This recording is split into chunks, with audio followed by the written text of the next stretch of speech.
আসসালামু আলাইকুম বন্ধুরা, সবাই কেমন আছেন? আলহামদুলিল্লাহ, আমিও খুব ভালো আছি। এই যে আপনাদের সঙ্গে আবার একটা নতুন ভিডিও নিয়ে হাজির হয়েছি। তো এই যে মাংস রান্না করব আর পোলাও ভাত রান্না করব, তার জন্য মাংসগুলো সুন্দর করে আমি ধুয়ে নিলাম। তো ধোয়ার পর এখন আমি পেঁয়াজ কুচি, রসুন বাটা, আদা বাটা, জিরা বাটা, ফল, ডাল, লবঙ্গ সব কিছু দিয়ে কিছু সময়ের জন্য ম্যারিনেট করে রেখে দেব।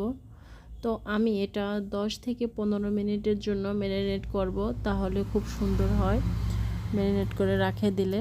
তো আমি এখন সুন্দর করে মাখে ম্যারিনেটের জন্য রেখে দেব। এই যে মাংসগুলো সুন্দর করে আমি এখন মাখে নিচ্ছি।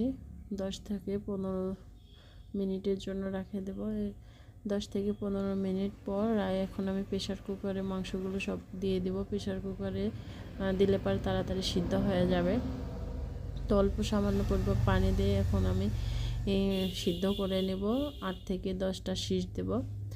8 থেকে 10টা শীষ দিয়ে দিলে পরে আমি মাংসগুলো সুন্দর করে কষাতে শুরু করব। তো এই যে এখন প্রেশার কুকারে শীষ দিচ্ছে।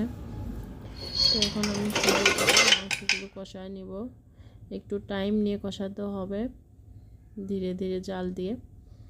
তো যাই হোক, মাংসগুলো এখন আমার কষানো হয়ে গিয়েছে।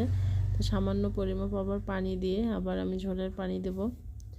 তো ঝোলের পানি দেওয়ার পর একটু জাল করতে হবে। যে রেডি হয়ে গেল আমার গরুর মাংস রান্না করা। এদিকে আমি আবার পেঁয়াজের বেরেস্তা ভাজতেছি পোলাও রান্না করার জন্য। ডুবা তেলে পেঁয়াজের বেরেস্তা করলে অনেক সুন্দর হয়, খুব মচমচে হয়ে গেছে পেঁয়াজের বেরেস্তাগুলো। আবার এদিকে আমি এখন পোলার চালগুলো ভেজে নিচ্ছি, আর রাইস কুকারের পরিমাণ মতো পানি দিয়েছি, তাহলে তাড়াতাড়ি হবে।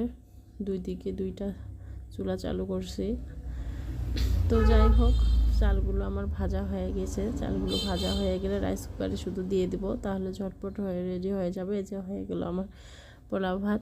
তো আপনাদের সবাইকে দাওয়াত রইল। আল্লাহ হাফেজ।